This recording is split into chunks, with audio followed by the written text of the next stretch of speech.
Cette bonne nouvelle, l'hôpital du Mali a désormais une unité de procréation médicalement assistée. Entendez-là, un centre permettant de prendre en charge les femmes qui rencontrent des difficultés à concevoir un enfant.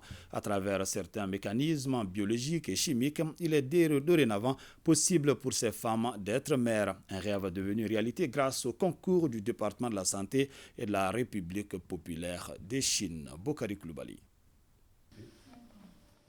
La problématique de l'infertilité de la femme au Mali, une question à laquelle les services de santé tentent d'apporter des remèdes. Selon une étude réalisée en 2022, 15 à 17% des couples sont touchés par cette pathologie dans notre société. Pour trouver une réponse à ces fléaux, le ministère de la Santé, en collaboration avec l'ambassade de Chine, dote l'hôpital du Mali d'une unité de procréation médicalement assistée. Beaucoup de femmes payent des millions pour aller à l'extérieur pour ce désir d'enfant. Si aujourd'hui, on peut satisfaire ces femmes ici, c'est un grand plus. Le processus a commencé par la construction d'un bâtiment qui est fait sur le budget national.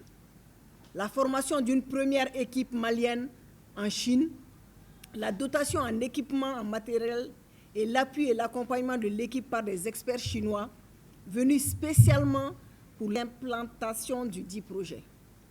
Bon, déjà, on a de bons résultats.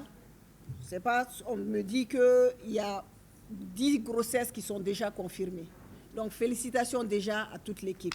L'inauguration du centre PMA a été couplée au lancement de la semaine d'échange académique Chine-Mali sur la médecine clinique, un cadre d'échange et de partage d'expériences entre acteurs sanitaires maliens et chinois. Les deux parties organisent cette semaine d'échange académique Chine-Mali sur la médecine clinique afin de fournir une bonne plateforme au personnel médical des deux pays pour apprendre l'un de l'autre, échanger leur savoir-faire et se perfectionner ensemble. Pour le bon fonctionnement du centre de procréation médicalement assistée, l'ambassade de Chine a fait don de lots d'équipements et de médicaments à l'hôpital du Mali. À la fin de la cérémonie, le ministre et sa suite se sont rendus au service de radiothérapie et d'imagerie de la structure. Sur place, colonel Assa Badiolo a constaté les travaux en cours concernant le portique de la salle de radiothérapie. Autre constat fait par les visiteurs, l'opérationnalisation du scanner. La machine était à l'arrêt depuis un moment.